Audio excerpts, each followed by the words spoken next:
Hello, everyone, and peace of Christ to all of you. Please invite your friends. I decided to go early because I think I'm getting tired and soon I better go sleep. I thought I can stay longer. And always we keep up our promises. We said we will be, like I made a schedule to go on air, so we are here. Before we start today, in the title, as you see, 6 questions the Muslims ask you. First, we have to answer some silly atheist. Uh, one of you he sent me a video about what his name Abdullah Samir. He was in David Wood program, and they asked him about a comment he liked, and it was showing disrespect, and he said he apologized anyway, forget about it. But again he repeated again and showed us how shallow atheists are when he said, well, I like the comment because a Christian prince he insists that circle is not a flat. And here you see how silly somebody try to say he is an engineer. You know, an engineer is somebody knows what he's talking about. I mean, this is a very, very simple thing. When we say a circle, first of all, uh, even in what it's called science today, it have a definition, and it is the definition says it is a shape. It is a shape. This is the science the definition of circle. Dimensional shape made by drawing a curve. So circle, first of all, is not flat, and anyone who say it's flat, that's mean he is a foolish stupid, because it is not an object. This is number one. So how it can be flat unless you are certified stupid? It is a dimension of shape, and this is science, not my words. By drawing a curve, it's a curve you draw. Now here we are trying to apply our understanding of mathematics in a word or a statement said thousands of years ago about a shape. They were not speaking about mathematics. They were speaking about drawing a line. They are speaking about a shape. So it's very silly when you see somebody, he claimed to be an engineer, yet he did not and he cannot understand that this is speaking about a shape, and that shape is the shape of the earth, not the shape of a curve. you know and if you look with me here, it says in the Bible, it doesn't matter what translation you read. Like he said, oh, it doesn't say globe. What if we use this translation? Here we go, this translation use the word the globe. He said if it's a globe, that is like makes sense, but it doesn't matter actually. First of all, because this is a statement or word used thousands of years ago, when you don't even have definition of a mathematics circle. We are talking about a shape, and this is translation of a word which is equal to the shape of a circle or a ball. They are not teaching you mathematics. So when somebody read a book written thousands of years ago, he tried to apply his imagination on that book, showing us how shallow they are. And you will notice here it says he sit upon. I will use the circle one, the one he don't like, upon the circle of the earth, not just upon the earth, upon the circle. So where he is sitting, it's not in a flat place he is sitting. I mean, even the verse in the front of you, if you have little, if you open your eyes, if you squeeze them a little bit, you will see it says he is sitting upon the circle. So how he is sitting upon the circle, and yet he is sitting in a flat place? To make it simple for the delusionate atheist,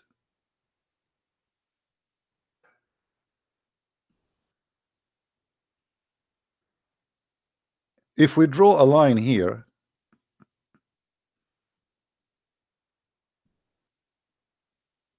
that will be the circle we are talking about.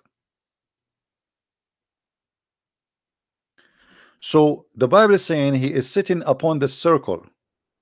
So In order to believe that the Bible is saying that the earth is a flat, that means there's no circle at all, because he will not sit in the circle, he will sit in the flat space. It doesn't say that. It said it's set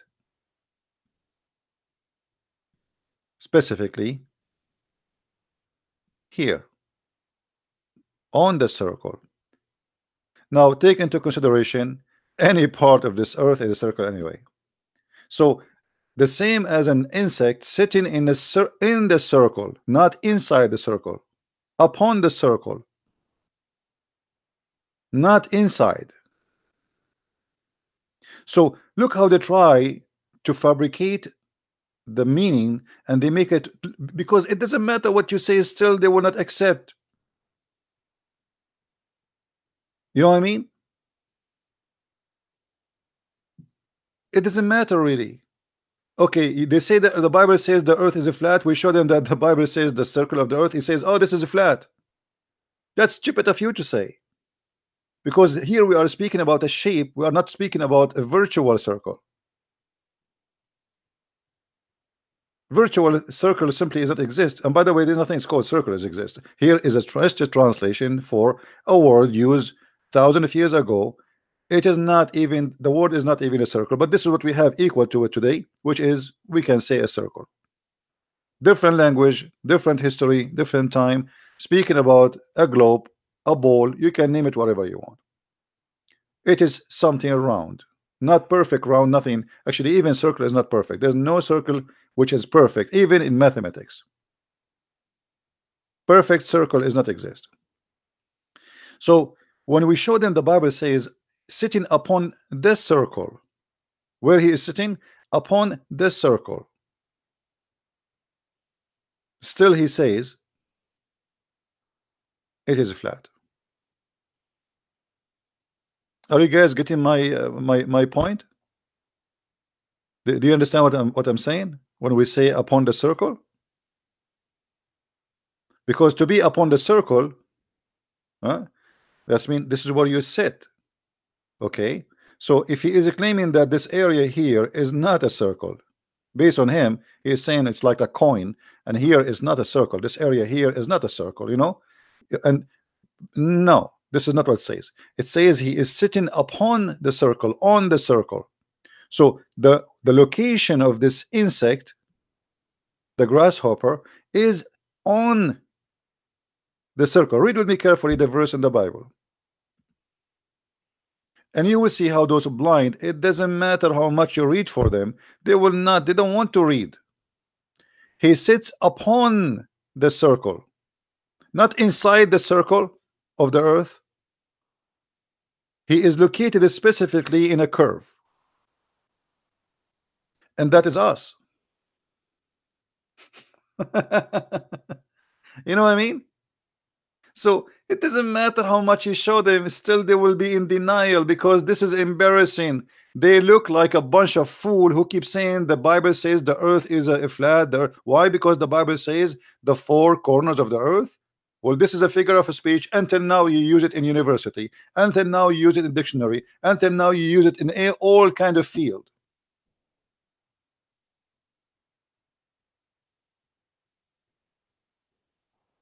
So here, just to answer the silly atheist, and I find them very silly and very foolish, and they have a lack of intellect. They can't even read English properly, and English is not my first language.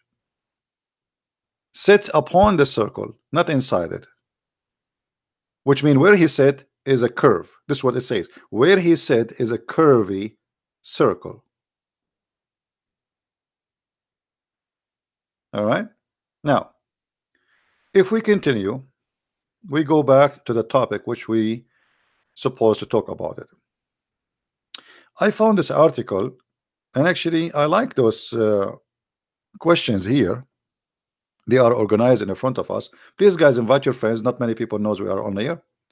It's too early, but as I said, I prefer to go and do this before I sleep. The Muslim, they ask you questions. Before we go and study those questions, you need to ask yourself first, what is the purpose of a question? You see, there's questions we ask to learn, right? Usually, purpose of a question is a question to know, to find out, to get answers. Put into your consideration, Muslims don't ask you questions to get the answer. The Muslim, they ask you a question just to question.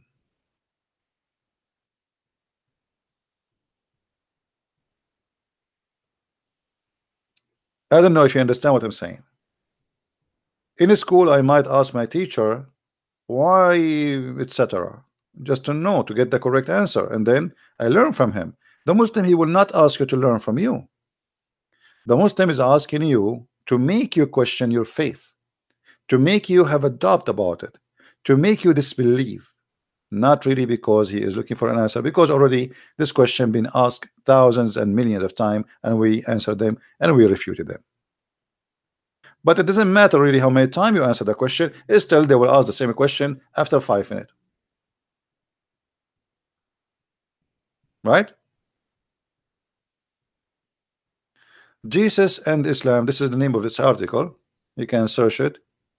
The website is called Every Student. I don't know this website is made by who. I just saw this article. I don't really care for the article as a whole.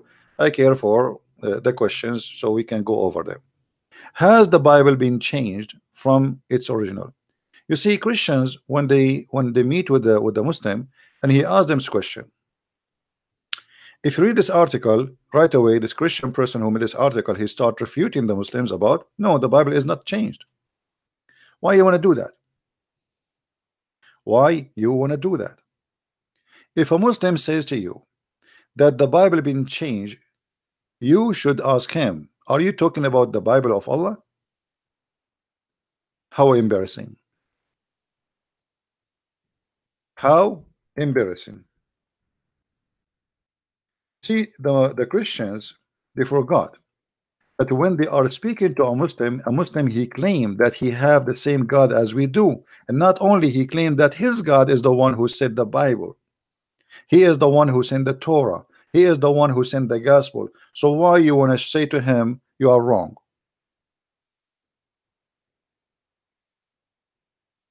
Let us make it more simple. If somebody, he came to me, he said he have a God, his name is Allah, he have a book, it's called Torah, he sent it, and that book is corrupt. What's your business?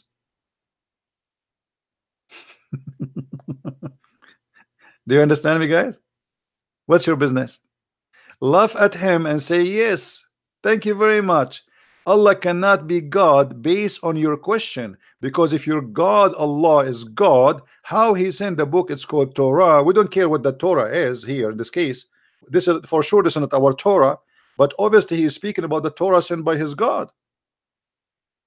That is a reason for us actually right away. The second you say that to him, he will say, no, no, no, no, I'm not talking about this, I'm talking about your book. You say to him, no, there's nothing, it's called my book. According to your Quran, this is the book of your God.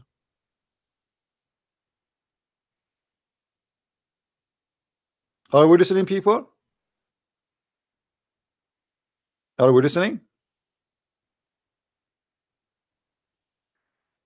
The second you show him how silly he is, because simply he is saying to us that his God book is corrupt. So what's my business? That is an additional proof and a reason to refuse Allah to be God. Because if Allah is God, how he allow anyone to corrupt his book? Here we go. The Quran says that he has revealed to thee, Muhammad, the scriptures with the truth, confirming which was revealed before it. Actually, it doesn't say that in Arabic. It says musaddiqan lima bayna yaday, confirming what is between his hand. And he sent down. There's no before it, by the way. Here, this is a false translation. Always Muslim, they don't give an honest translation. Never take a Muslim translation into consideration for a second. And this is why I am now working in a Quran translation. You see, what went before it? What went before it? Where in Arabic it says what went before it? Nowhere. Change the translator. Hoping maybe we can find one honest Muslim translator. Confirming what come before it. Nowhere it says such a thing. It's a lie. Why? Because the Muslim, they will say, well, if he is confirming what is between his hands, as it says in Arabic, that's mean Islam, all of it is based in a lie. How he is confirming what is between his hand? Confirming what was revealed before it. Where it says that? The Arabic in front of me. نزل عليك الكتاب بالحق مصدقا لما بين يديه. لما بين يديه, to which is between his hand. They never stop lying. And because you don't speak Arabic, they can fool you. And they can fabricate as they wish. See, all of them, they are saying, confirming what was before it. But this is not what the Quran is saying. I'm changing translation after translation. Here this guy, he's saying, confirming of books revealed before. He did not say what is between his hands. The whole words between his hands is gone. Not even a single translation is mentioning the word hands. Believe it? This is how much dishonesty they have in their translation. Another translation. This is like different language. Look like it. And this is Dutch. Let us see.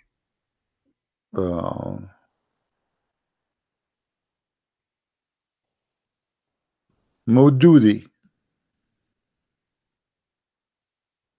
Okay. Here this says again, confirming the earlier books. Confirming the earlier books. But this is not what Arabic says. You can take right now, this is chapter 3, verse number 3. You can take the Arabic and you post it in Google Translation. Actually, you know what? Let me open Google Translation and show you. I will do it right in the front of your eyes. And you will see that the word between his hands is going to appear. Google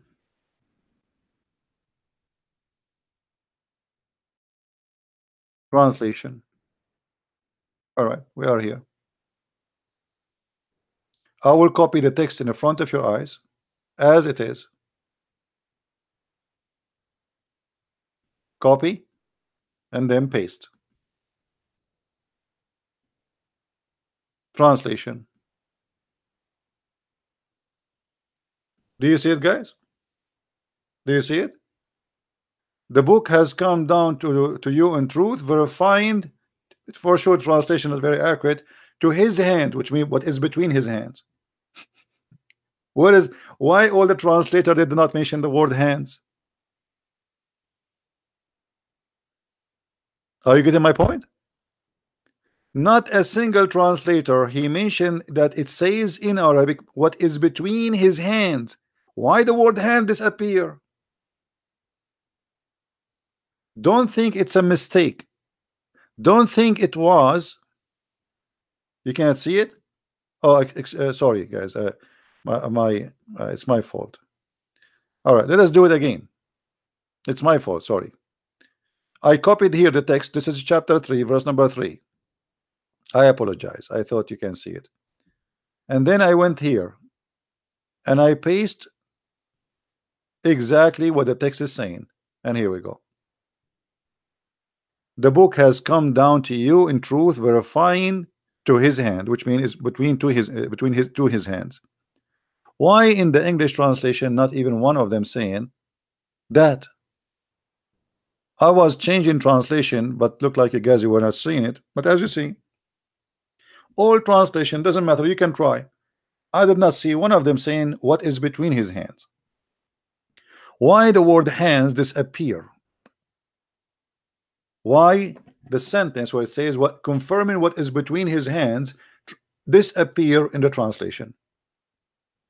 This is what it's called taqiyya, protection to Islam, because that will expose the lies where they say that the Bible is corrupt, because how Muhammad he confirmed a book between his hand but yet it's corrupt.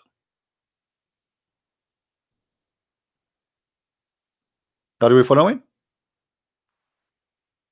This is the purpose of hiding the word between his two hands.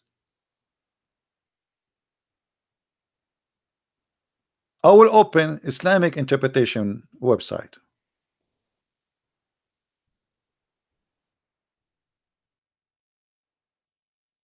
التفسير.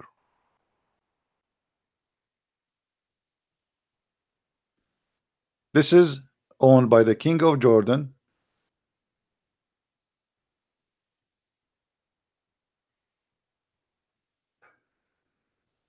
Look in the Muslim translation where they say confirming what it was before it. But this is not what the Arabic says.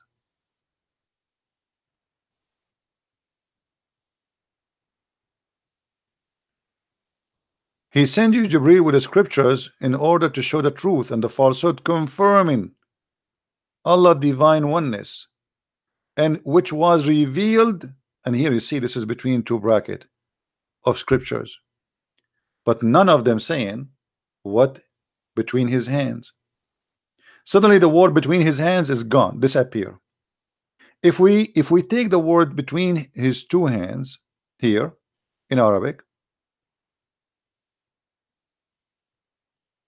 and we put it in the search engine as it is, and we search, look with me here. This is the word between Baina. Let us change the color. بين يديها بين يديه بين أيديهم بين يديه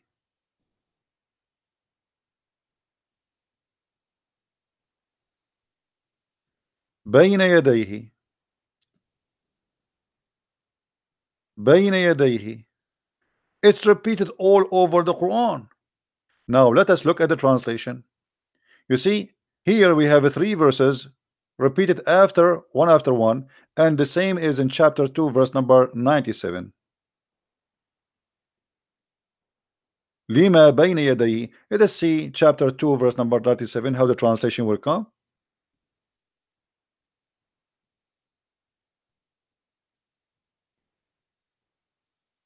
Look, there's no hands at all. There is no hands. The word here is not exist. Confirming what is between his hands, we cannot even see it. Change.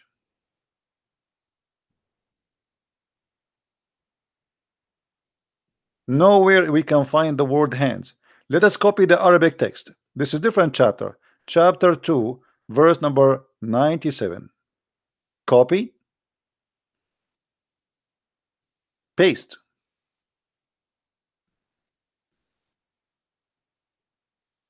Translation.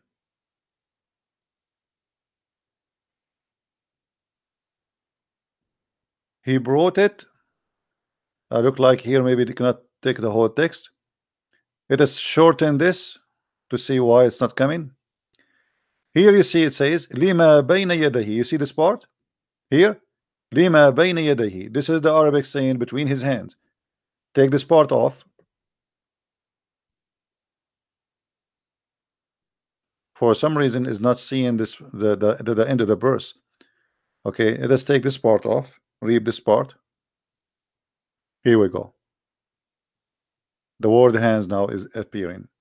Certified to his hand. It doesn't say that actually. Confirming what is between his hands. That's what it says. But in the English translation, we cannot find that. What the purpose is to fool people and to say, oh, it doesn't say between his hands. When in fact it says that. Now I am going to play another game. Look how many verses in the Quran it says that the Quran confirm what is between their hands. But I will do something else. Not only all those verses saying that. Like as an example here, the word bayna yadayhi, do you see it? Bayna yadayhi.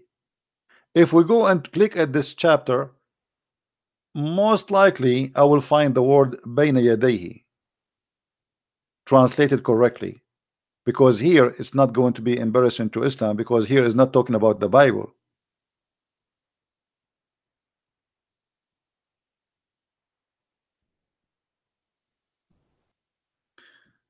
Certainly the story is beyond people, where people understanding what being narrated in the Quran of fabrication is rather confirm the book that preceded. uh, because here at the end of the day is going to lead to talk about all the books, not necessarily the Bible before it. So here we go, they corrupt the translation again. The word bayna yadayhi is not appearing in the translation, but in Arabic it says here bayna yadayhi. No matter where you try, they still lie.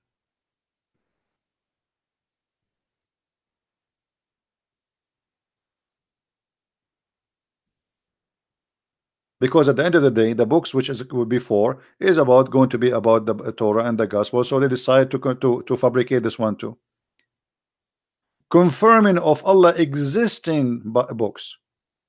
Look here at the translation. He did not use the word what is between his hand. He says confirmation of Allah existing books. How you can confirm existing books if they are fabricated? If we continue, we will go and search for something else in the Quran.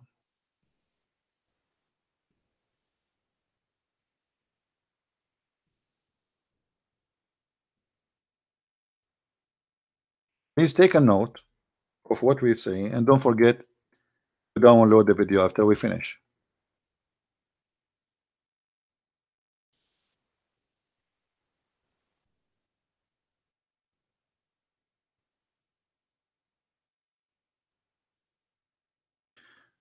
In those verses here, the Quran used different word, which is not what is between their hands.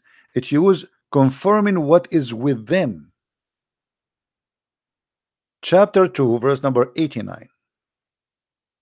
مصدقا لما معهم, believing in what they possess with them.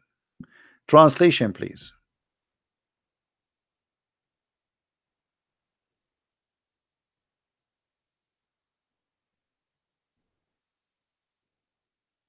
Confirming the scriptures which is already possessed. This is a translation. The fact doesn't say which is already possessed, it says what they possess. Change the translator. This is who? This is Maududi. Let's go to Yusuf Ali. Different translator.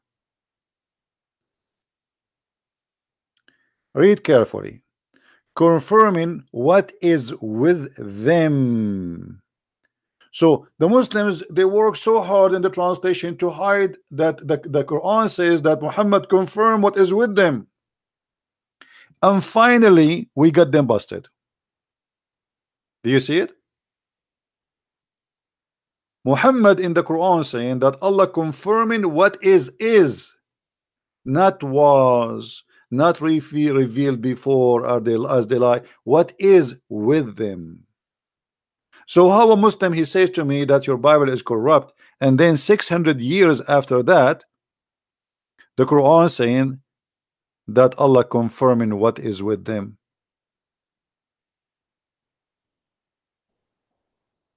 Who is confirming who?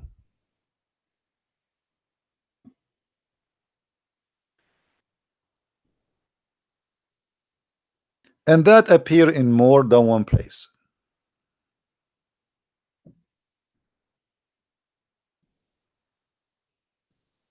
Let us go to other verse. Chapter 291, chapter 2 101.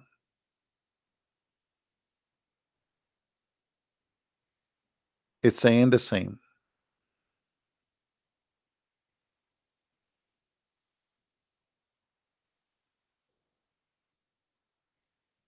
Confirming what they possess. What they possess? The Bible, the Torah, the Gospel. Change the translator. Yusuf Ali.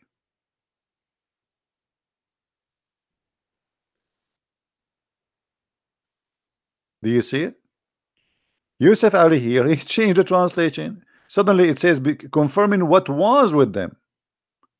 But just a second ago he translated the same statement in different verse, confirming what is with them. amazingly. So to make it simple, when a Muslim he says to you, your Bible has been changed, don't defend the Bible.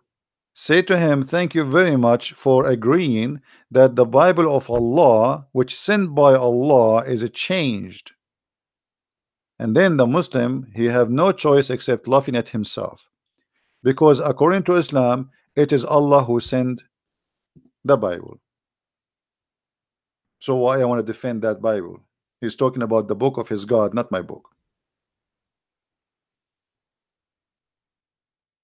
We as a Christian, we don't believe that our book sent by a God, his name is Allah. So he's talking about something and you are talking about something else. Are we getting the point? Say to him, thank you very much. Who is the one who sent the Torah? He say Allah.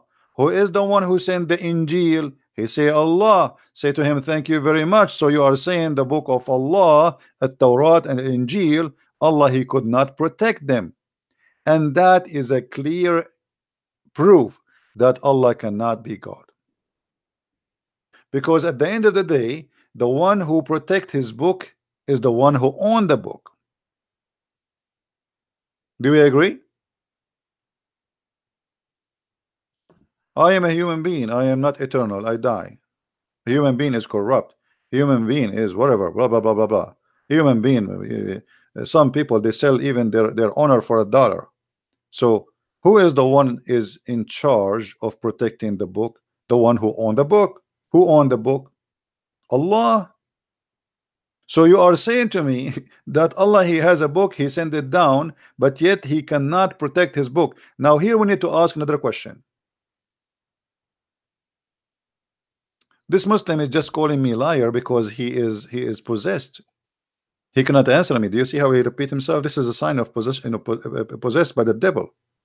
Look, if we ask the Muslim a very simple question, I want somebody to write this question in the screen or in the chat. Was the Torah, the book of Allah, corrupt by the will of Allah or against his will? Who is the Muslim want to give us the answer? Please write the question in the chat. Was the Torah of Allah and the Injil of Allah corrupt by Allah will or against his will?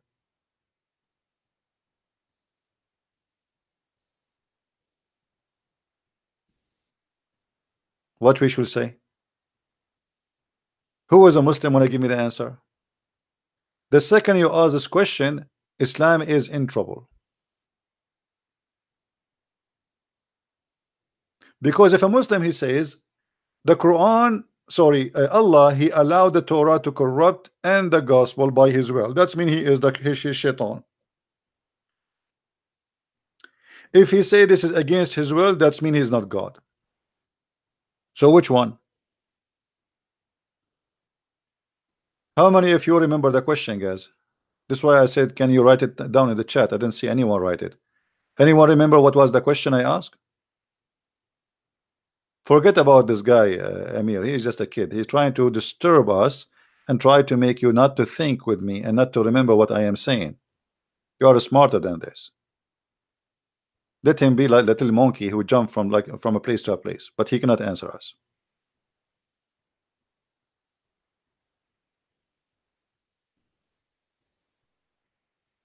What was the question? Was the Torah and the gospel of Allah corrupted by the agreement of Allah will or against his will? Do you remember another question? Do we remember? If a Muslim he says, finally somebody he wrote it in the screen. If a Muslim he says, well, it is by Allah will, because everything happened in this earth by Allah will, so Allah is shaitan. He is the one behind it. This is Allah will. Do you see it? If the Muslim he says against his will, That's mean Allah, he could not protect his book because this is not his will, and that's mean he is not God. So which one is Allah? Either you have to choose now one of two. Either he is shaitan, he is the one who he corrupted the book because nothing can happen against his will, or he is unable to protect his book, which means he is a weak person who cannot, or maybe he does not exist. Either way, Islam is shish kebab.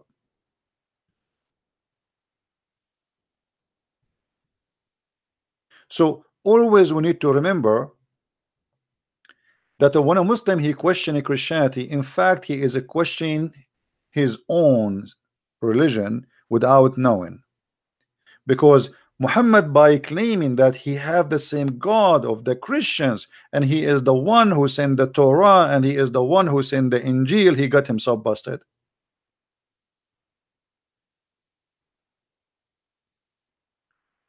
Now, do we remember in the future if we have an argument with Muslims what we say? Don't defend the Bible. Don't say to him it's not corrupt. Say to him, you agree the Bible of Allah is corrupt. Let us laugh at Allah. In a second he will grab his tail and he will grow. He don't want to talk about it. He will change the topic. Right? He will change the topic. He don't want to talk about it no more. Say to him, let us talk about it. Come on, explain to us how Allah Bible is corrupted. Tell us more about your God. This God who cannot protect his book. Tell us, please, tell us. Please, please, I wanna get more information about a God. His name is Allah. He sent books. He sent 124,000 books. Have you ever heard of a God like this? Look at this. 124,000 messengers.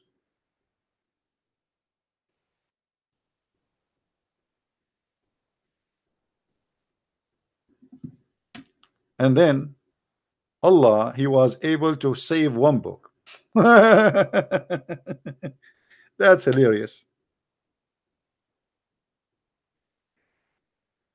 Imagine Allah is a like librarian. He's a guy, he work in a library, and you give him a big library, have 124,000 books, and then you come back after some time and he says to you, oh sorry, I lost all the books, I have only one left.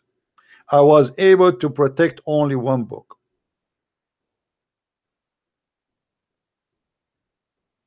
Right? Only one. How in the world anyone can believe in such a garbage?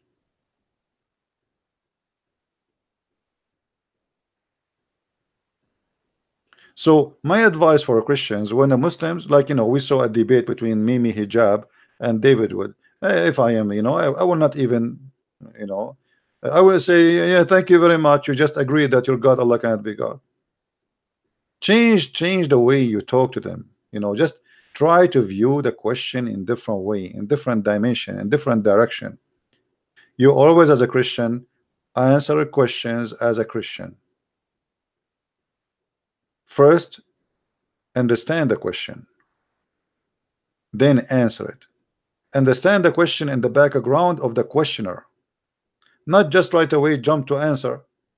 A Muslim is talking about a Bible and a Torah, they are corrupt. What's my business? Those are, according to him, those are the books of his God. So let us laugh at this God who cannot protect his books. Are we clear? So did we learn now how we can answer them easy? Because let me tell you something. You can spend 10,000 years from now showing him manuscript, giving him and he will not listen. The second you say to him, oh, you are saying to me Allah book, it's the second he see how embarrassing it is, the second he will run away. So why you want to waste your time? He is not asking you the question to learn, to get an answer. He is asking you the question to question. And before you answer the question, by the way, he have a second question ready for you. Like even before you try even to finish, because he will not give you a break. So maybe you will ask him a question, so he will not give you a chance to ask him a question. So you start answering the first one about the Bible is corrupt, and then before you finish, he hit you with second one. So okay, so now you continue, and this way You will not be able to ask him a question about his funny cult. So look what happened now. Has the Bible been changed from its original? The answer is, you are saying to me that the Bible, the Torah, and the Gospel of Jesus was sent by Allah, right? You say yes. And you are saying to me now, asking me the question. Let us recorrect the question. You are saying to me as a Muslim, has the Bible of Allah been changed from its original? So do you see, guys, what we did? Do you notice what we did? Here we have to correct the question so that Abdul will look embarrassed. Has the Bible of Allah, here we have to write the word Allah, of Allah,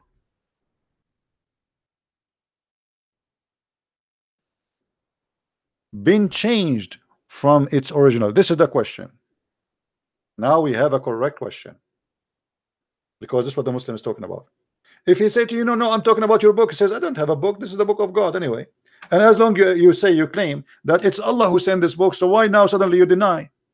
Because if the book I have today is a changed one, that will not change the fact that your book is corrupt, it's gone.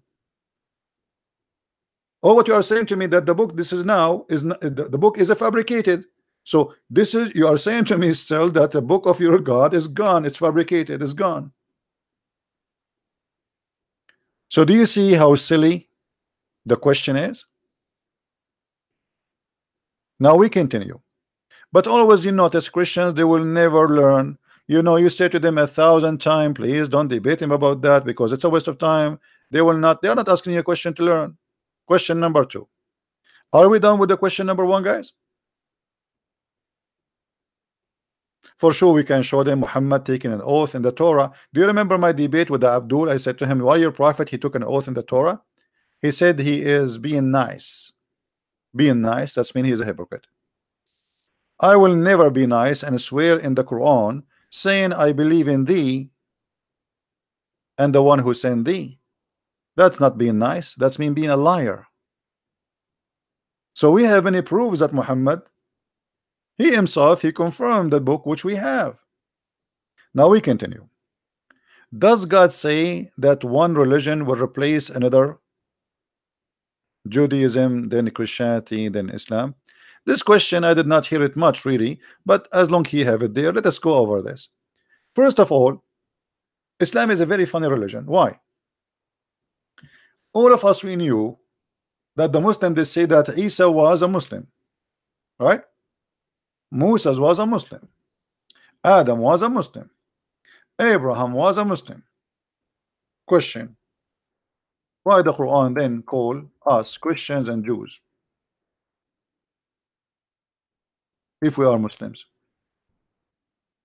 And why the Quran promising us to go to heaven, yet we are not Muslims? Look what the Quran says.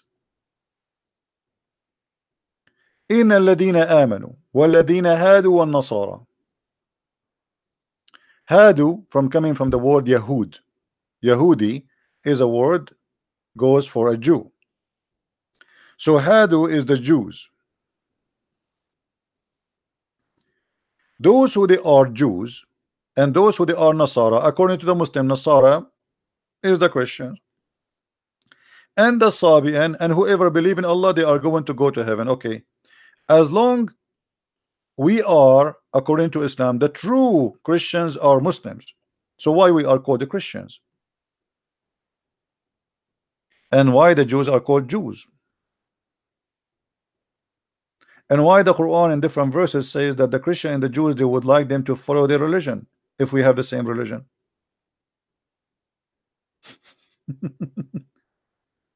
And why the Quran called the Jews, they call them the children of Israel? And why the Quran call us something very funny, by the way, proving Islam to be the most funny, stupid cult ever. Anyone will notice with me what I'm talking about? What the Muslims, they call us in the Quran, Jews and Christian together, what they call us?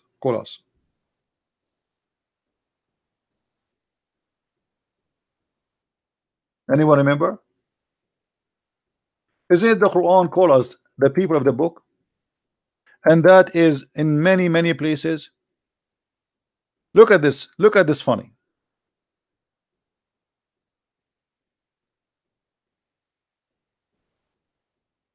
This verse, I find it. It's written by somebody was eating too much banana in the zoo.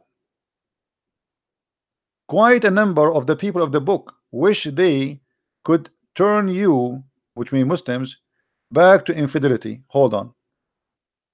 How we are trying to make the Muslims go back to infidelity, yet you call us people of the book.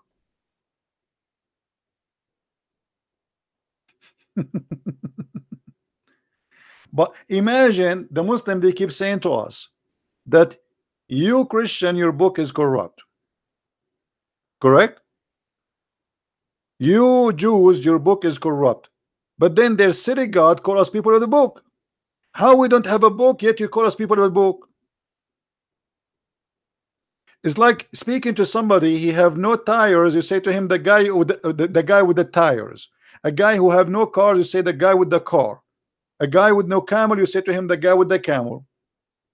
How you call us the people of the book if we don't have a book? The second you call us by that name, you confirm that we are truly following the book.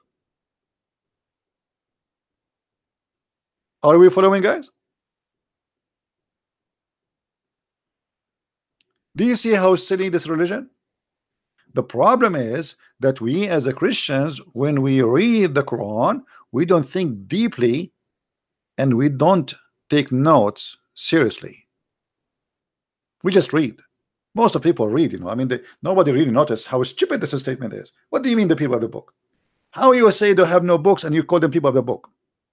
They have no book.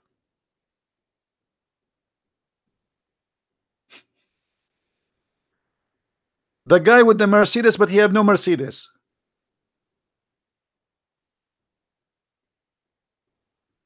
Crazy. Stupidity. And the same verse saying that the people who have a book, they want you to be a kafir. How they are following a book of Allah and they want you to be a kafir? Because the second you say they are people of the book, it's mean they are really people who preserve the book and they follow a book and they are decent people. That is a description should not be given for someone is bad.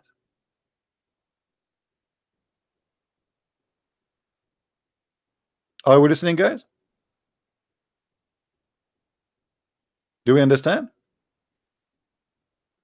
So the second the Quran call us that title, that is description for all of us as a group that we are people who follow the book of God. How silly. How silly you say that are people of the book, but they are not good people. So why you are saying we are people of the book? If we are following the devil, how you call us people of the book?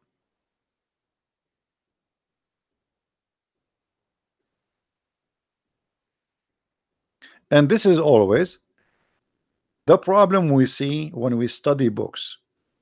We read with our eyes, but we don't read really with our brain. We need to think, we need to analyze information.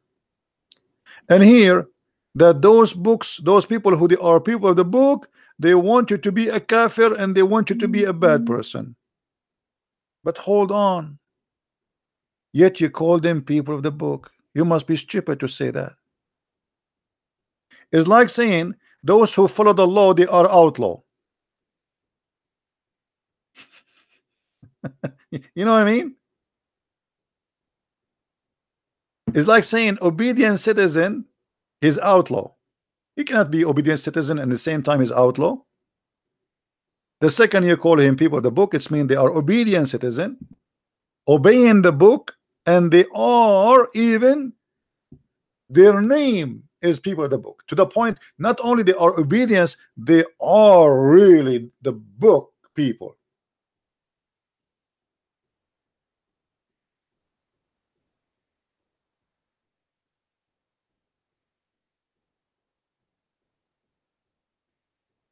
How in the world somebody can believe in such a madness? And this is can be found all over the Quran. People of the book. People of the book. People of the book. All over the Quran, we are people of the book. Not in one verse, not in two verse. Look how many. Chapter 2, 105, chapter 2, 109, chapter 3, 164, chapter 365, chapter 369, chapter 370. I mean, and just to show you that the one who wrote the Quran, he have a very low IQ. I want to show you that verse, and I hope you guys you take reference, so next time we mention it, I want to see in the text who of you will remember it. Chapter 3, verse number 65. If you want to show somebody that the God who wrote Quran cannot be God unless he is mental, what we will choose? Who remind me what verse? What verse? 3, chapter 3, verse number 65. Read with me this verse and die laughing.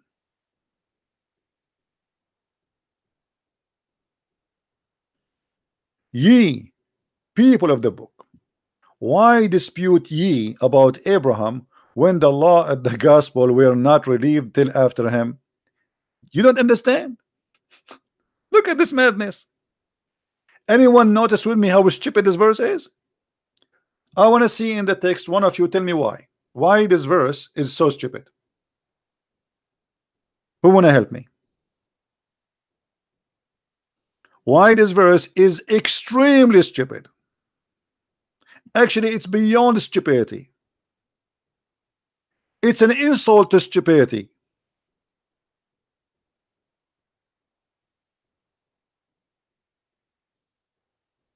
Anyone notice why?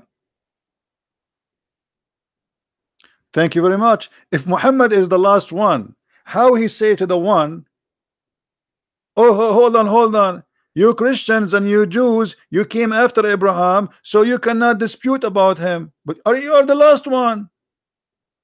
Like, you see, if Muhammad came the first one, and then he is saying to the Christians, hey Christians, hey Jews, I came before you and I know about Abraham more.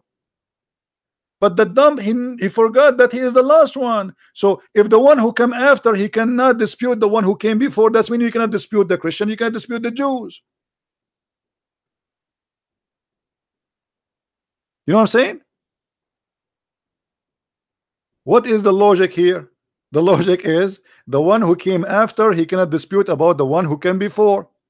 Based in this logic, the Jews can dispute with the Christians. The Christian cannot dispute with the Jews. The Christian can dispute with Muslims. The Muslims cannot dispute neither with the Christian, neither with the Jews. So look how funny this answer is. So in the future, if we say to you, which is the most stupid verse in the Quran, showing us the low IQ of the God of Islam, which one we will choose? Which one? Anyone remember? What chapter?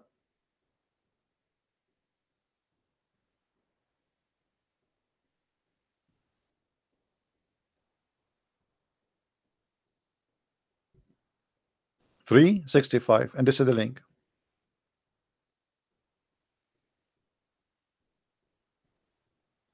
This is a very silly, stupid religion. This guy, he have no answer for them.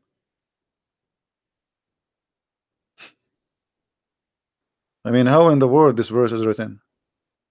The guy who wrote this verse, he was taking too much hashish.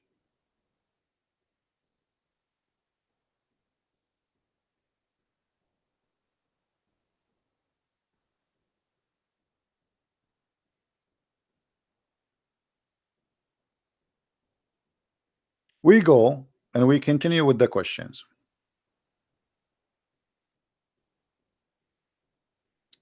Isn't it not blasphemy to say God has a son? First of all, when you answer a Muslim, you should say to him, what God has a son mean? Because a Muslim, he don't understand what does that mean. He have an Islamic understanding. What is the Islamic understanding? Islamic understanding that Allah, he have sex with Mary and they have a son, his name is Isa. This is what the Muslim think, that when we say that God has a son, according to the Quran, and we can prove it easy.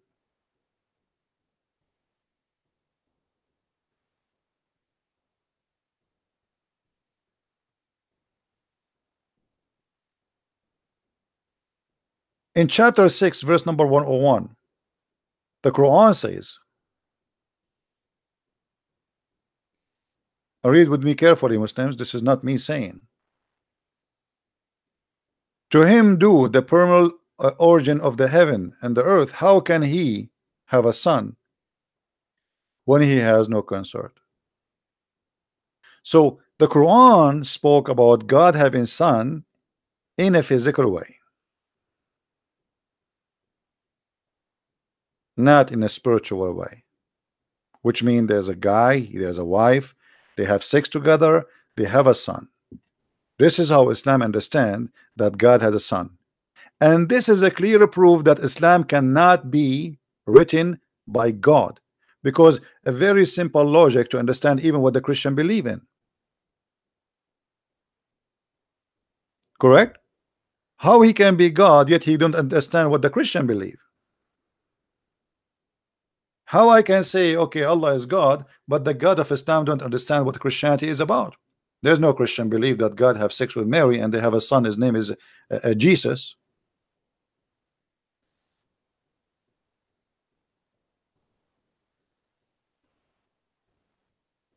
So what the Quran speaking about here?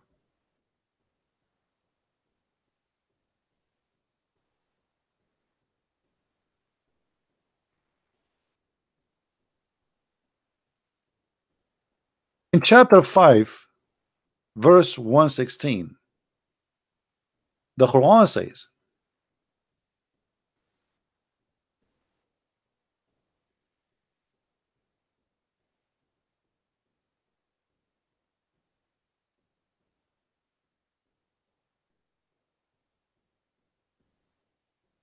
explain to us more.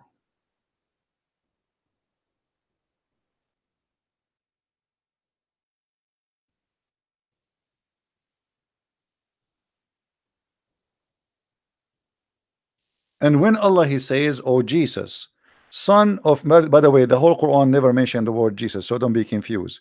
Muslim even do not know how to quote the name of the Messiah correctly. The correct name, Jesus, is coming from the Greek word, and because they don't have equal letters, this is why we say the word Jesus. But in fact, it is Yeshua. In Arabic, we say Yeshua. We never heard of someone his name is Isa. And this is additional proof that Quran and Islam is a false religion. I mean, even the name you cannot quote it correctly. And when Allah says, "O Isa, the son of Mary," did you say to the people, "Take me and my mother beside Allah"? This verse, chapter 5 verse 116, confirm chapter 6 verse 101 that Allah he understand that the divines in Christianity, they are three: Allah the husband, Mary the wife, and Isa the son.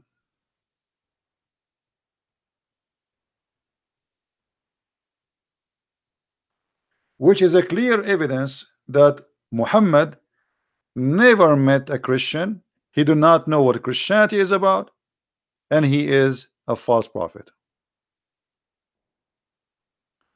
You can ask any Muslim from those who claim to teach about Islam today, they will say to you in a second, the Christian don't believe in Mary as God.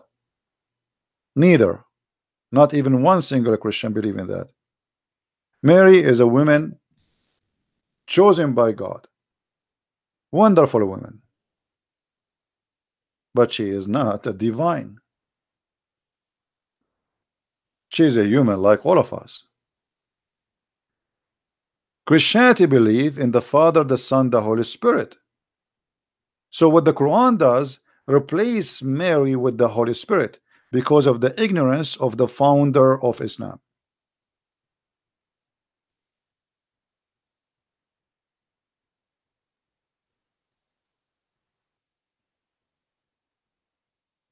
Right? How you know that somebody is a fool? Do you know how? Let him talk. There's many people, they dress nicely, they look, put some glasses in his eyes, give him like a Samsonite bag, make him wear a suit, you might think this guy he is a scientist. The second he start talking, then you will notice if he is smart or a fool. Correct? And Allah is exactly that person. You cannot even understand what Christianity is about. What, Mary? What are you talking about? In different verse, the Quran contradicts itself.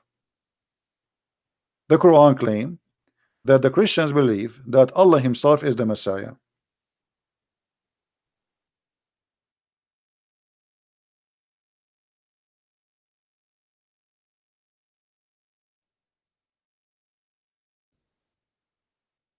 How you say that the Christian believe in the Trinity, yet you say that the Christian believe that the Messiah he is Allah himself?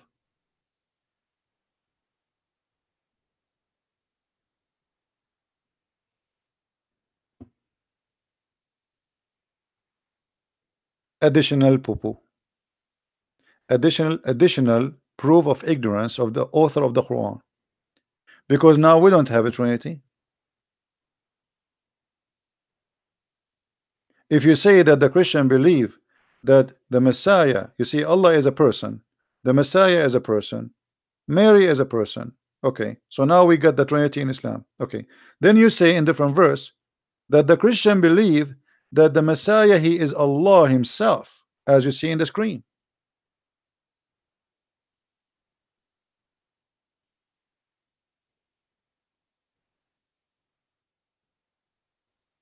So what is the Trinity?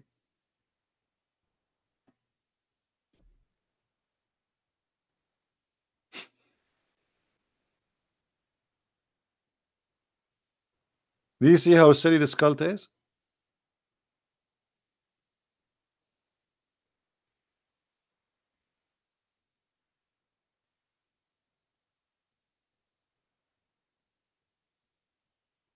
Very silly cult. This is why when we debate with Muslims, before you start defending the Bible, you better understand how silly this cult is. It's not just okay, let us go to swim, jump in the okay. You know, people they think we know like okay, I can dive in the ocean.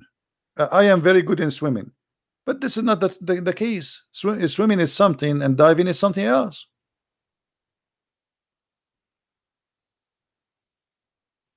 So before we dive into a cult, try to refute people who believe in a cult. You better understand what that cult speak about you. Are we following, guys?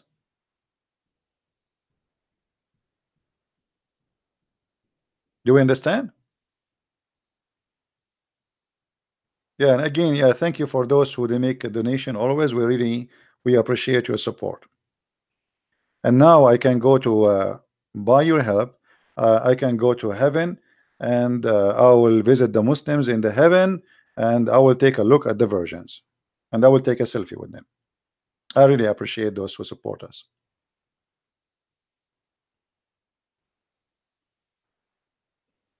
What we do here is extremely important. It's a free school, open for everybody, and those who like to learn, they are more than welcome. And the most important is not to be selfish. So what you learned here now and today and tomorrow, you give it to someone else. Because one of the the beautiful thing about sharing knowledge is to give it for free. The second you make it as a profession, which means it's just a way to make money, it's mean you are not really doing a favor to anyone. If you make it only for those who afford it, that's mean you are just a business person. We want the poor and the rich, the one who have a computer and the one who cannot afford a computer, the one who is educated and the one who is a farmer, to be occupied with knowledge. For the Bible says, for free you took, for free you give.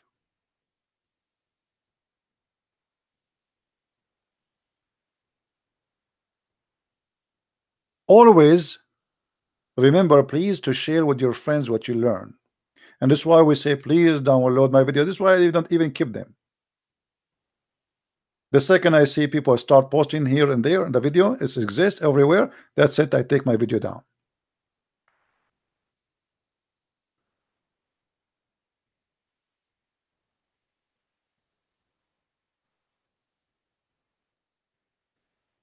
Now, if there is any question,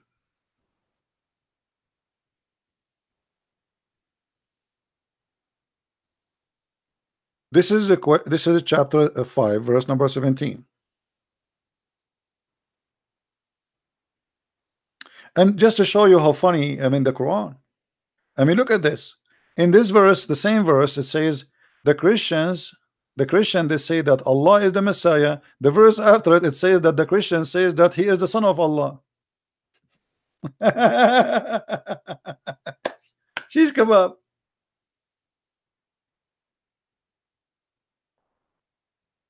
This is shish kebab. How in the verse before it you just said that the Christian believe that the Messiah is Allah? He is himself. He is Allah. He's not a different person. Correct, guys? Because if you say he is Allah, that means he is a one person. This is the same person. So you say that the Christian, they say that the Messiah is Allah, and then the verse after it you say that the Christian, they say that the Messiah is the son of Allah. Which one of them is the one the Christian believe in?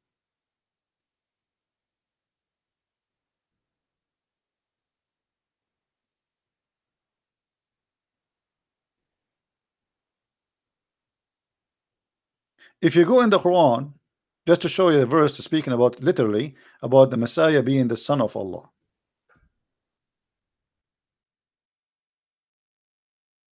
Because a Muslim, he might say, oh, the verse that the quoting after doesn't say exactly that. Read with me carefully. Chapter 9, verse number 30. The Jews says Israel is a son of Allah, and the Christian says the Messiah is son of Allah. But you just gave us a verse saying that the Messiah, they say that he is Allah.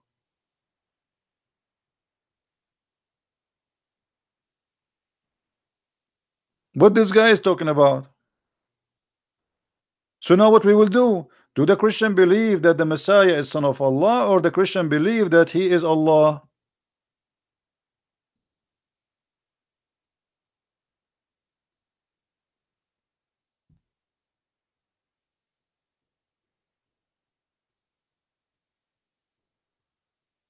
It can't be both.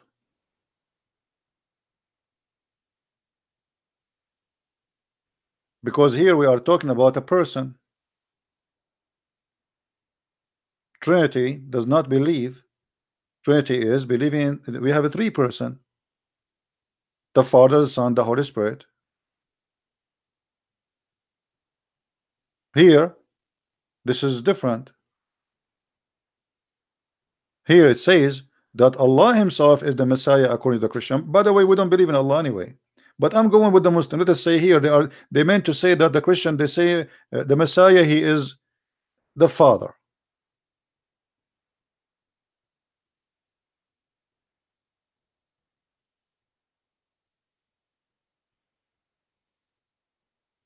Do we have any Abdul have an objection?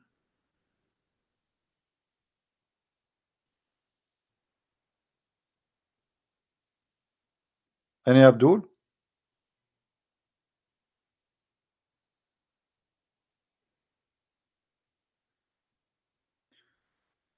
For Quran only Muslims, which is the most weird statement in the Quran about the sun and the earth and science, all of it. I mean, if you ask me what is stupid about this book, that's mean it's mean there is only one stupid thing. The whole book is stupid. You see, the Quran from verse number 1 to the last verse is a chain of stupidity. But if you want to speak about science, anything the Muslim they say it is scientific is the same verse, you prove stupidity in the Quran.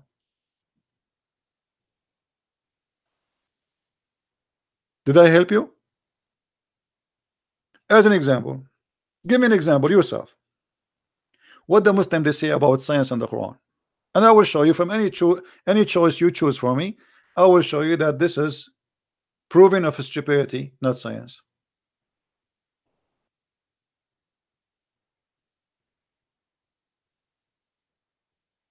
Anyone?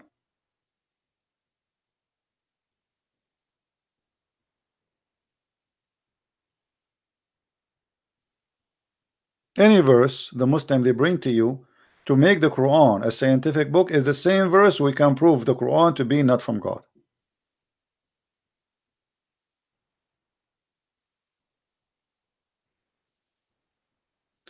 Faris, he's asking me, you still alive? Yes, I am still alive, and your prophet is dead. Sorry to tell you that, Faris. And my Lord is alive. One of the funny things about Muslims, they say to us, how Jesus can be God? Oh, look, actually, there's a question here. There's a question here. If Jesus died in the cross, was God dead for 3 days? How we answer this question? Anyone have an idea? How we can answer this question? If Jesus died on the cross, was God dead for 3 days? Let me teach you a very simple method here to destroy the question and the questioner without even him knowing that what he did to himself. What the Muslim here trying to say to us, that God shall not die, correct? This is the purpose of the question. You see, always before you answer, ask yourself, what is the purpose of this question? What this guy is trying to accomplish? Not just, don't just jump into the answer right away and start, oh, okay, let me tell you what happened. Don't before, just wait. What is the purpose of this question? The purpose of this question, he want to prove to you that Jesus cannot be God, because how he died for 3 days. Okay, I want to go with you. If Jesus died, he cannot be God, which means if Jesus did not die, he must be God. Well, thank you very much. You just proved to me that Jesus is God. Anyone knows why? Anyone knows why? The Muslim, he just proved to us from this question that Jesus is God. Thank you very much, Roy. According to Islam, Jesus is still alive until now. So he's asking you how God he die. Shouldn't you ask him how a human don't die? You're trying to confirm to me that Jesus is a human working 24 hours 7 days a week, saying to me Jesus is a human, Jesus is a human, he's just a prophet, he's just a, and then at the end you say to me that Jesus is alive. I mean, who is the city here? So if the death of Jesus proved that he is not God, that's mean in Islam Jesus must be God. Why all of them they are dead? The Quran says that Muhammad is a Rasul قد خلت من قبله الرسل. All messengers before him they pass away. All. So Jesus pass away or not? It's a contradiction.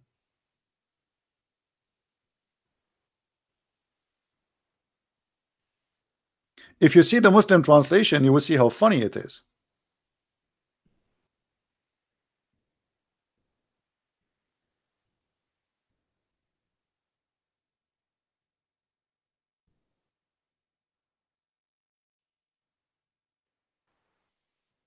Chapter 3, verse number 144.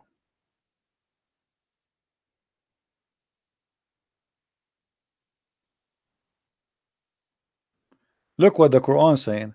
Muhammad is but a messenger like whom he passed away before. This doesn't say that in Arabic. It says Muhammad is nothing but a messenger, and all the messengers before him they pass away, all of them. Change the translator. Ahmad Ali.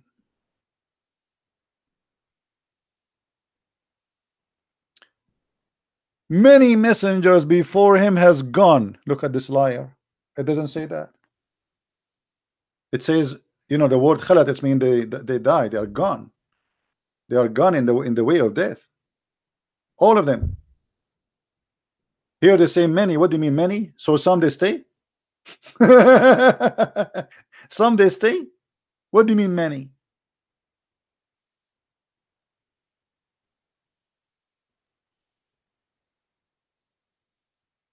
It doesn't say that.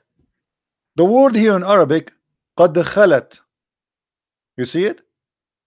This is the word I am saying. It means that all of them they are gone by death. They die. The same word appear in many places in the Quran.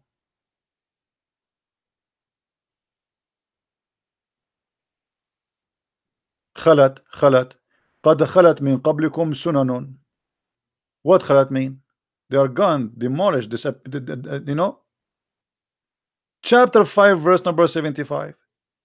ما المسيح ابن مريم إلا رسول قد خلت من قبله الرسل. Exactly the same sentence mentioned about Muhammad. Exactly the same. The only difference is here we have the word Muhammad, here we have the word Messiah, the son of Mary. Translation.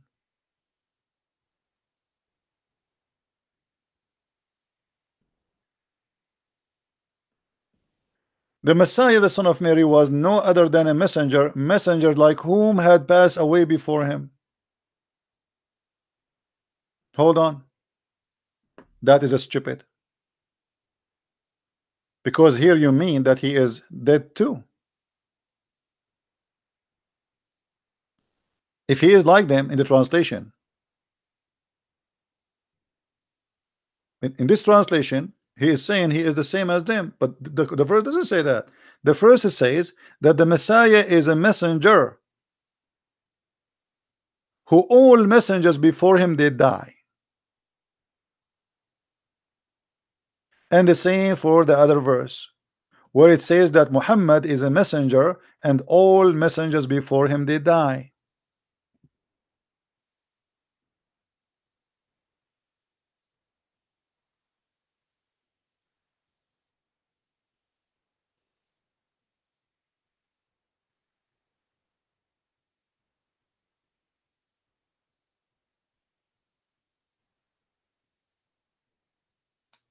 Very crazy book.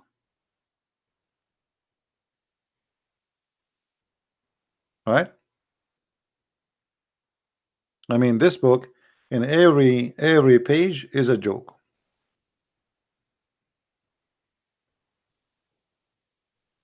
And you know, when the Muslim they say that Jesus never been killed, this is what they say. Okay, let us go with this.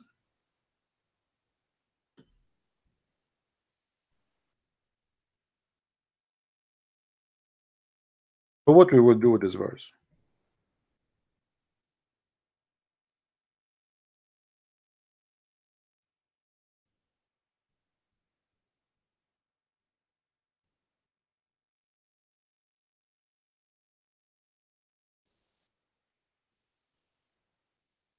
We took the covenant of the children of Israel,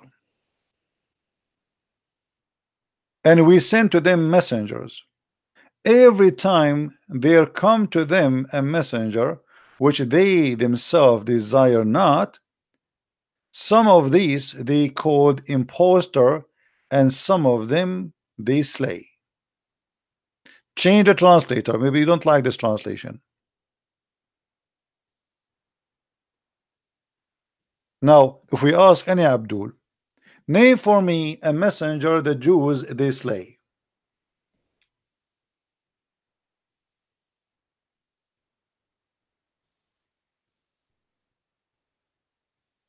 Any Abdul can name for us a messenger they slay?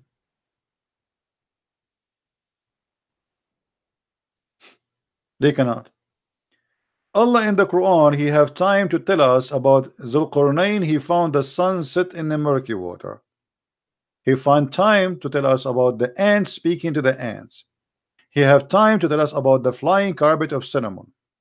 He have time to tell us about a woman. She have nice hair and she have no hair in her legs. He have time to tell us about a bird who Sulaiman checked him and he did not find him. He have time all of funny stupid stories, but he have no time to mention to us one name of one prophet was slain by the Jews. Which is more important, to tell me about the ant speaking to the ant, or to tell me who is the prophet the Jews they slain? Muslims, Muhammadan, who is the Jews, who is the prophet the Jews they slain?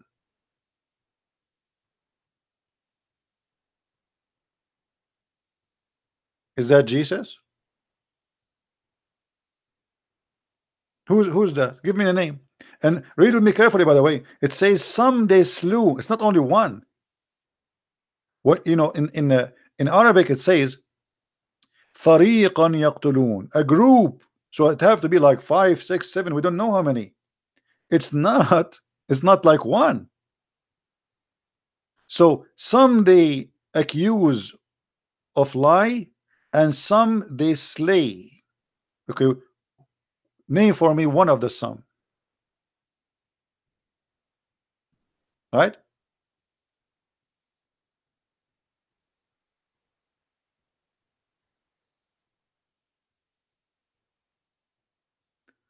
About Jesus in the Bible for all the Abduls to know how good our Jesus.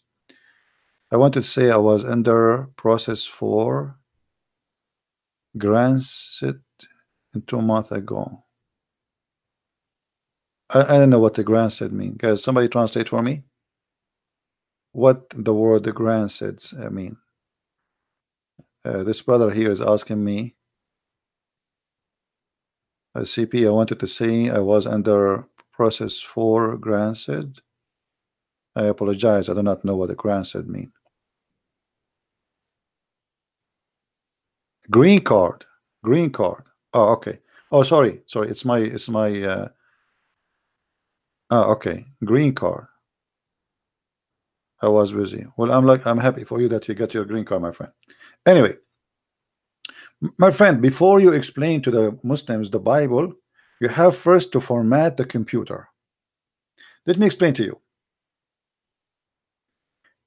If you have something wrong happen with your computer, adding more files will not fix the computer. Do we agree?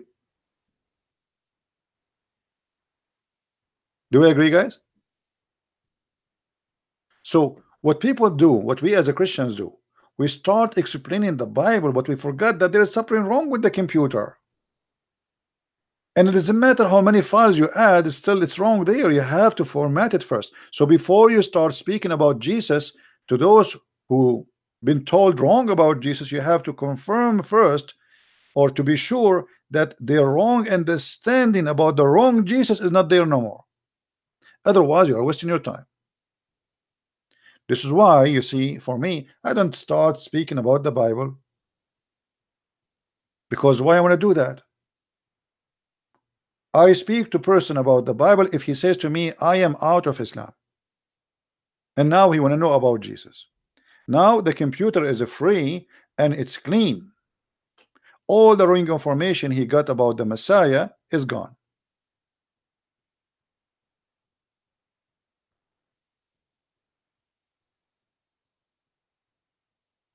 Do you understand me? Somebody saying that the Jews, they killed John the Baptist. First of all, the Jews did not kill John the Baptist. That's not true. The ruler who killed John the Baptist, he is not even a Jew. He claimed to be a Jew just to make the Jews like him. He is not even a Jew. He's a Roman. Secondly, if the king he killed John the Baptist does not make the Jews kill him. You know what I mean? Let us say I will use the same example with the story of Jesus. The Roman ruler, he is the one who ordered the crucifixion of Jesus. Is that correct? Is that correct? He, as a ruler, he is the one who ordered his crucifixion, because he is the king. He is the ruler. Do we agree? It was the Roman ruler who says, okay, put him in the cross, because those are his Roman soldiers. But who is the one really was behind the crucifixion? It was the rabbi. So here you see the opposite. In that story, the ruler who did kill John the Baptist, not the Jews, says, oh, kill him. And the ruler wasn't even a Jew, even yet he claimed to be a Jew. In the story of Jesus is totally the opposite. The Roman ruler, he said, I wash my hands from this person. He is innocent. He have nothing wrong. I wash my hands from his blood. So we cannot say really that the Roman ruler is the one who killed him. Correct? He just did their wish. They force him to do it. They shout, "We want the one who claimed to be the Messiah." He said to them, "Which one you want, Barabbas or the one who he called himself the Christ?" They scream, "Says the Christ." So even that doesn't work. However, let us say that the Jews killed John the Baptist. Here it says some. And where is the story of John the Baptist being killed in the Quran? Shouldn't we ask Allah why he did not mention to us such an important story? Look, he mentioned the story of John the Baptist in the Quran. They call him in Quran, they call him Yahya.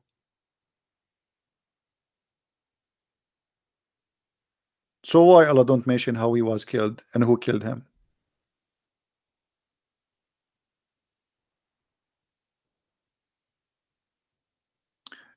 Somebody asking me about anywhere in the Quran speak about John and Peter and Paul. The Quran did not mention names directly. If we go to chapter 36, this website is acting weird. I click at the thing. If you go to chapter 36,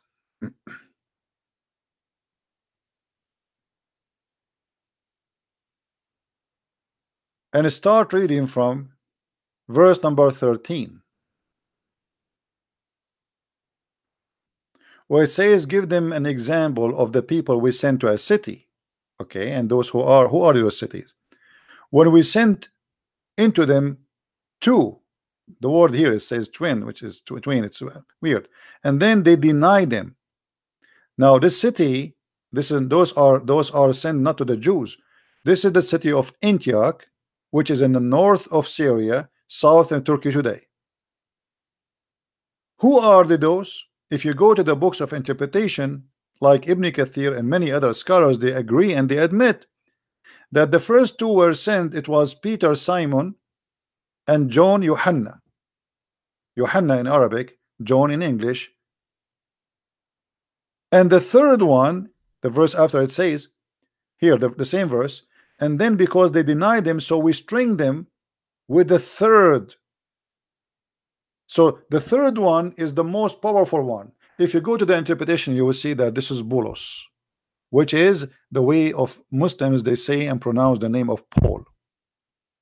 In Arabic we call him Polos.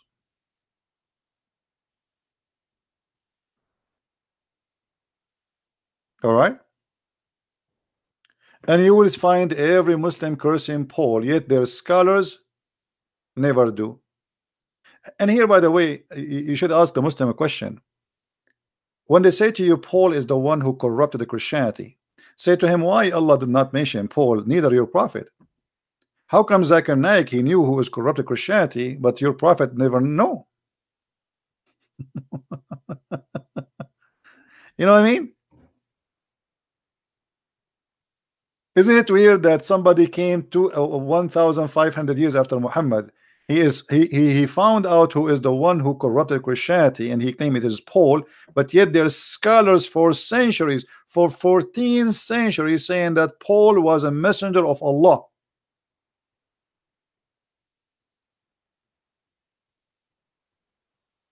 How silly is that?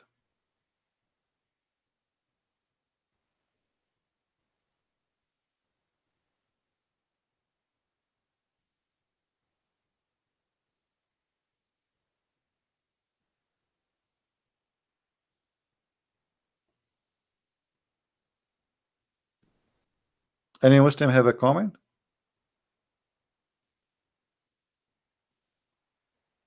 So always remember that Muslim questions is not meant to ask, it meant to questions.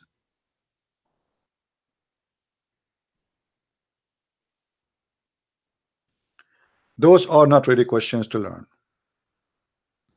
Those questions is to make you suspect you believe, and if you are not well versed and you do not know really what Christianity is about, maybe we can fool you.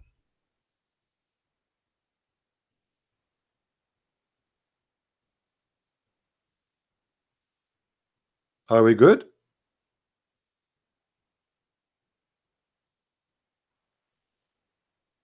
There's, there's people, sometimes the questions is made to make fun of somebody. Like, you see somebody, his clothes is dirty, you say to him, why your clothes is so clean? And I know that he's not really asking, he's just making fun,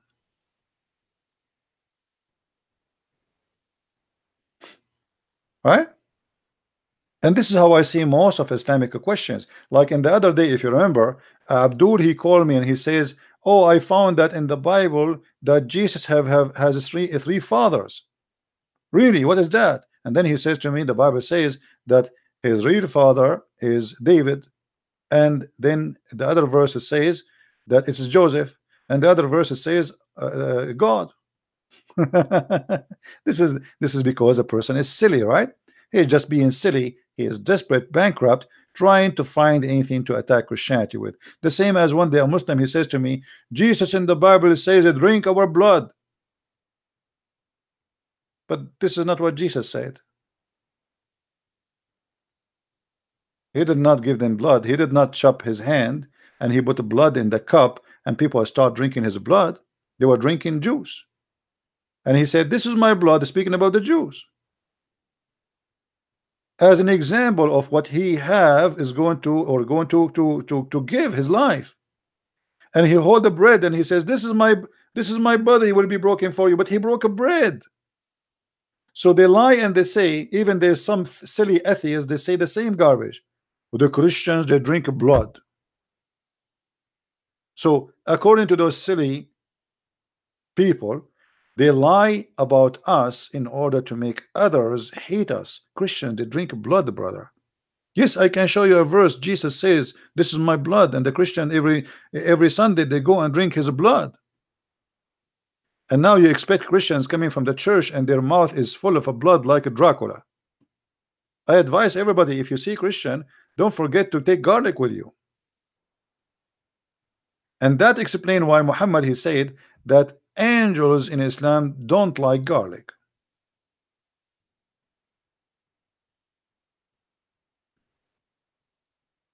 Maybe they are Dracula too.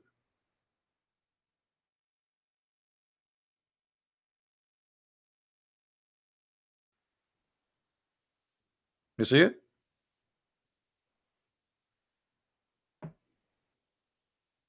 All those reference.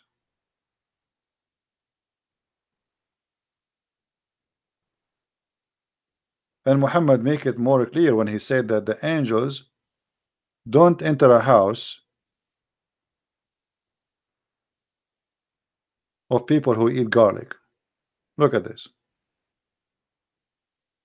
And garlic is really very useful, right?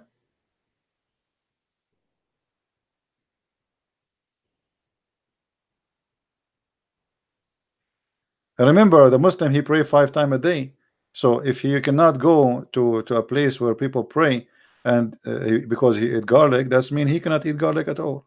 Garlic and onion and all those things, it's haram based on this. And what kind of angels they will be hurt or hurt by garlic?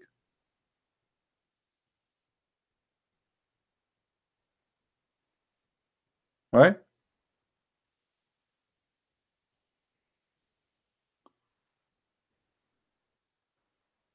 Uh,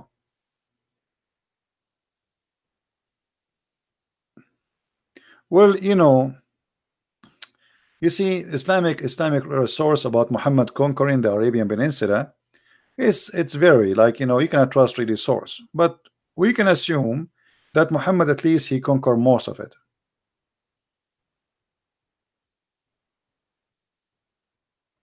But then when Muhammad he died, there is a revolution happened against Islam. This is what it's called, the war of apostate. And you can search it, you will find that right away after Muhammad he passed away, people who've been forced into Islam, they became apostate. This is why the war is called the war of apostate. It's not called the war of garlic, the war of apostate.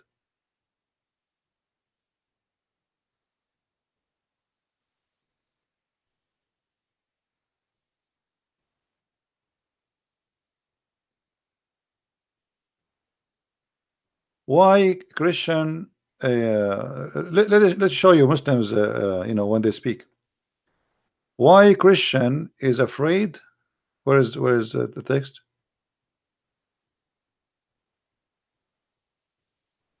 And please, guys, maintain your text. Don't say any hateful text against Muslims. Otherwise, you force me to ban you. We don't appreciate any bad words. Muhammad Irfan, he says, why CB is afraid to debate outside his own channel, where he can mute and hassle. My friend, just to show you that you are silly, you can do your live broadcast and call me. I will call you. And let everybody laugh. Open your broadcast before you call me. Bring your people to hear you and to hear me. Silly. Why you Muslim don't open your Skype so I can call you in Skype?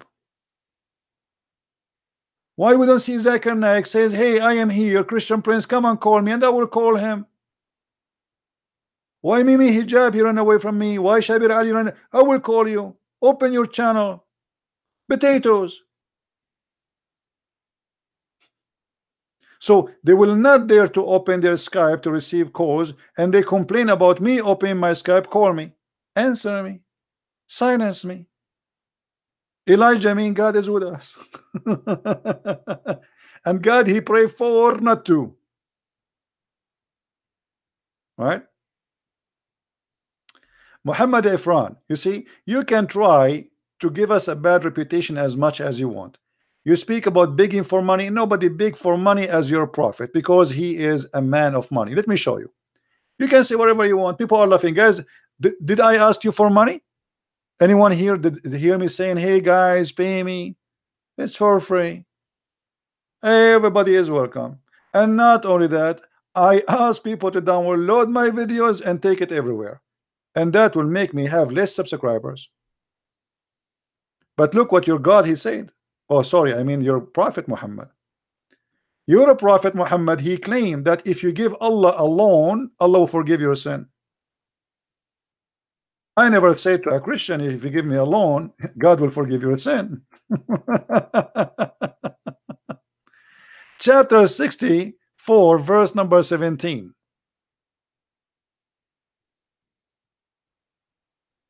This is your prophet.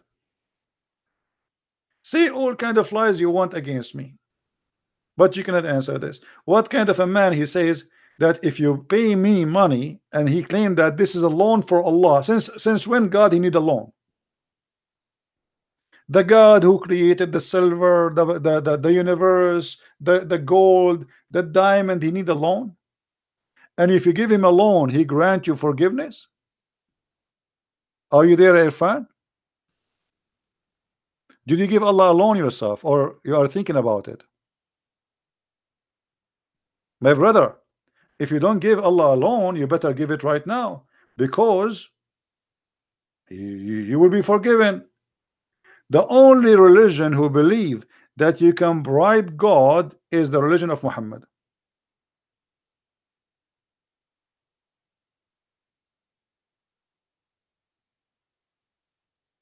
See, he changed the topic now. He will not talk about it. Coward. Can you explain to me how the one who give a loan to Allah, he will be forgiven? Guys, this is saying in front of you, if you loan Allah beautiful loan, he will double it for you in credit. What? And he will grant you forgiveness. Forgiveness?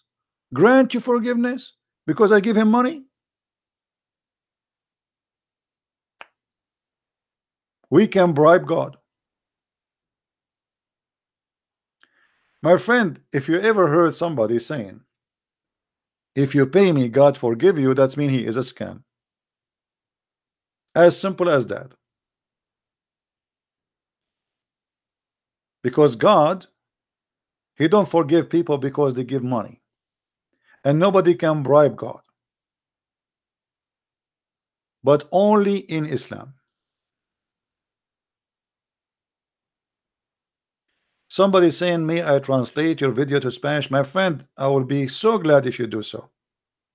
To all languages in the world, if you can. Have fun. Are you there, Irfan? Allah will double my Allah will double my credit if I give Muhammad money, and he will grant me forgiveness. So look at this. Christian Prince, he opened a program every day explaining how stupid the Quran is, and now all what I need to do, I will send $100 to Allah. Who is going to receive it? Muhammad Hijab, and Allah will double my credit and will forgive all my sin, because now they are replacing him. You know, the scammers are many. So now anyone he claimed that he is the one. Actually, Mimi Hijab, he make a video and he recite exactly the same verse we see here in front of us. Who wanna give Allah a mortgage? Man yuqrid Allah qardan hasanan. The same verse, chapter 2, verse number 245. Go watch the video. He finished the debate with David Wood. Right away he start, وَمَنْ يُقْصِدُ اللَّهَ قَرْضًا حَسَنًا, and start crying. Who is going to give Allah a good loan? You know, he's begging for money. Have you ever seen Christian Prince after a debate saying, who is going to give a Christian Prince a loan? I don't. I start my program, I finish my program, and most of the time even I don't say thank you for those who give donation. Most of the time. Is that correct, people? When the last time you heard me saying, hey guys, hello, no money, no honey? Speak of yourself, Abdul. This is your profit, not us. This is your profit. CP blocked me? Blocked you where? You must be a very smart person, because only I block fool.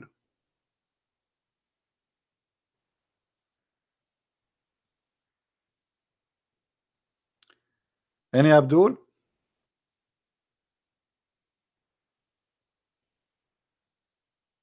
No, we ignore no one. You know, you see here, you see the Muslims. Look, let me something. If somebody is causing a big harm to Islam, so how we can affect him so people will not listen to him? They will talk about him, maybe money. I mean, anything. It's just to make your reputation bad. This is the whole idea, and you know that. Why this guy is attacking me? I mean, he don't even know who I am. He never met me. He don't know how I look like. He never know my name. What is the purpose of all of this? Why all the Muslims they attack me? They make articles against me because he's a Christian Prince. As simple as that. You know the reason. You do not need to be a genius to know. Right? And that is an honor for me. You see, if those people they start saying to me, God bless you, it's mean there's something wrong with me. It's mean I'm corrupt. The second you start hearing them saying Christian Prince is a nice person, it's mean there's something wrong with the Christian Prince.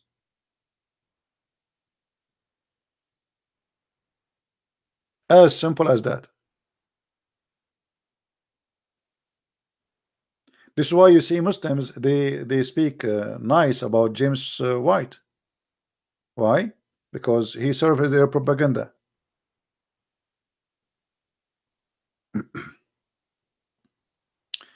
Anyway, do we have any Muslim have a question?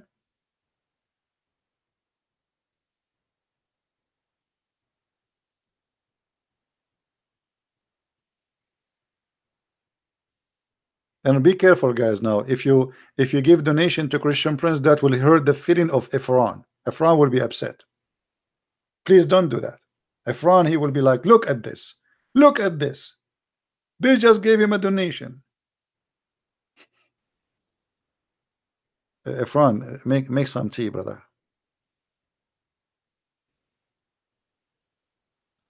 Who wrote the gospel? The gospels have their names. I mean, this is a silly question. The Gospel of John, written by John. I mean, come on. Why it's called the Gospel of John if John is not the one who wrote the gospel? So imagine this. This is the book of a Christian Prince, and Christian Prince is not the one who wrote it.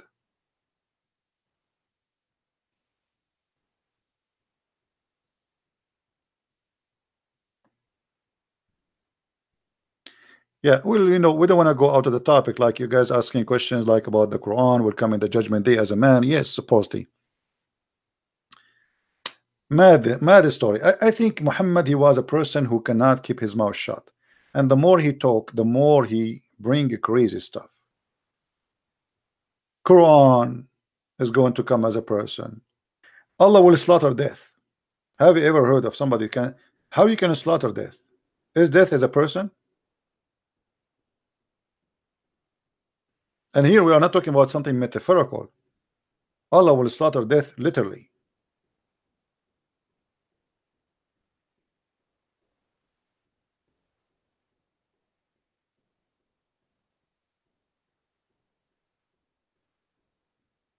Any Muslim?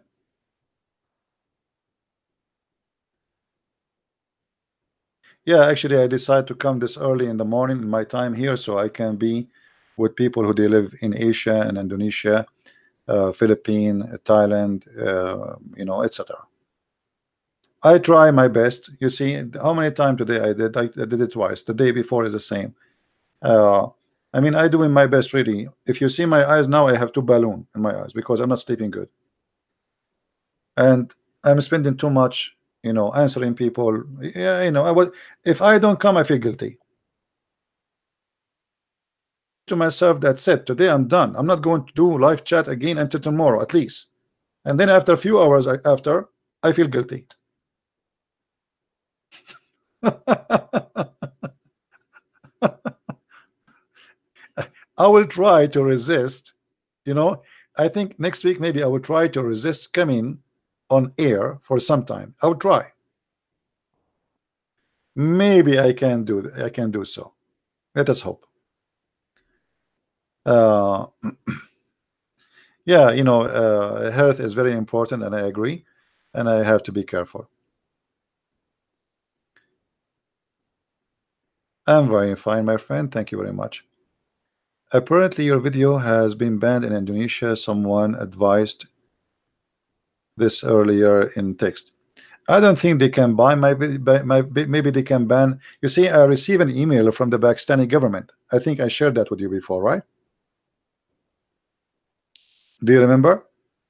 I received an email from YouTube saying we receive a complaint from an official institute, government institute. And when I started reading the email, it sounded like this is maybe USA government or something sounds serious. And then at the end, it says Pakistan. Pakistan. Imagine the government of Pakistan. And by the way, still I have the emails in my email box. I did not share it because I was afraid maybe YouTube will be upset for sharing such a private email. But imagine how silly. The government of Pakistan sending an official letter to YouTube asking them to ban a guy, his name is a Christian Prince. I mean, how terrified Christian Prince versus Pakistan government.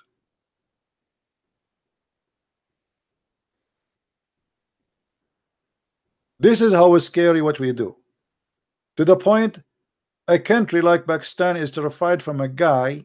I have what, like now, because it's too early, I have only not many people listening, but let us say 1,000 people listening, 2,000 people. Why a country like Pakistan would be scared from someone like Christian Prince? Who is this guy?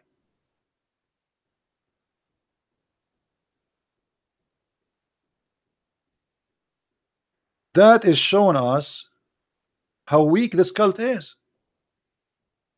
You see, Islam is protected by government. Christianity don't have any government to protect it. You can't say anything about Jesus. Neither in USA, neither in France, neither in England. No, there's no Christian country really have a law. It says if you say something against Jesus, we take you to court. The only way to protect Islam is to mute the ones who expose it. And by the way, they did not only send me one email. I have a list of email from the Pakistani government coming to YouTube. And what YouTube did, they did not really take down my video, but they informed me that those videos, they will not be seen in Pakistan. because they receive a complaint from the Pakistani government about them. And after reviewing my video, they found there's nothing wrong with them, but they have to obey with regulation of that country.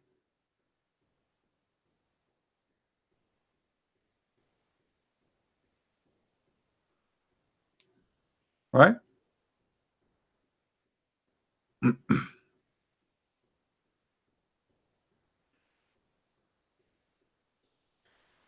Anyway, I think we had enough for today.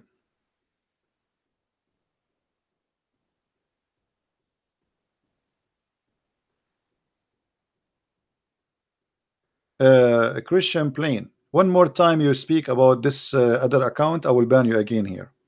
You told me about it. I told you I don't know why they ban you, but nobody is banned here unless he said something bad.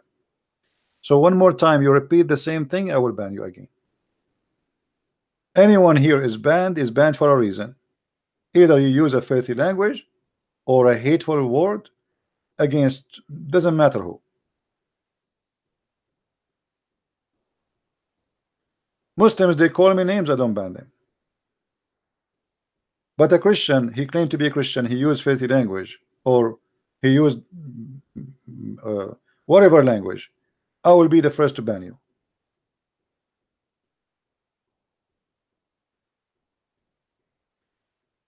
Anyway, are we good for today? So I hope today we had this topic is covered, and I hope that soon you guys will be able to download the video and post it all over again. All right, please don't forget that I don't keep my videos in my channel. So in the future, if you want to find the same video, try to search for the same title tomorrow in YouTube search engine, and try to make a filter like, okay, search for what is posted just last 24 hours. Otherwise you might find a video I made maybe a year ago with the same title, just to be sure this is the newest one. Please download, and this is the way we can keep always the knowledge spread, not only in one place. I don't want my videos to be, I do not make videos for me. I'm sick of this cult. I wish one day I can stop talking about it forever. I'm totally sick of it. So we make these videos so we can spread all over, and if you speak different languages, please translate. You don't need my permission. Spanish, Chinese, Urdu, Indonesian, Pakistan, whatever you can. All right, and not only that, by the way, you will be blessed by the Lord, for you are doing your own work now. Because yes, I am the one who made the video, but when you take the video yourself and you post it again, and you add translation or without translation, and then somebody watch it and he was saved, guess what? It is you, because of you, this person, he saw the truth. It's like, you know, somebody, he is a cook in the kitchen, and somebody, he carry the food for the needy. You get a blessing for bringing the food to him, because the needy did not receive it unless you bring it to him. And we don't hate Muslims, and we want them to be saved. And what we do is help for everybody, the Muslims, the Christians, the atheists, the Jews, the Hindus, anyone who want to know the truth, and the truth will set you free. So we insist that we should love everybody, and the best way to love somebody is to help him to see what is right and what is wrong. With this, I want to say thank you for being here. May the Lord bless you, and until we see you soon again, Christ is Lord, Islam is false, and see you, if the Lord want, soon again. Bye-bye. Take care.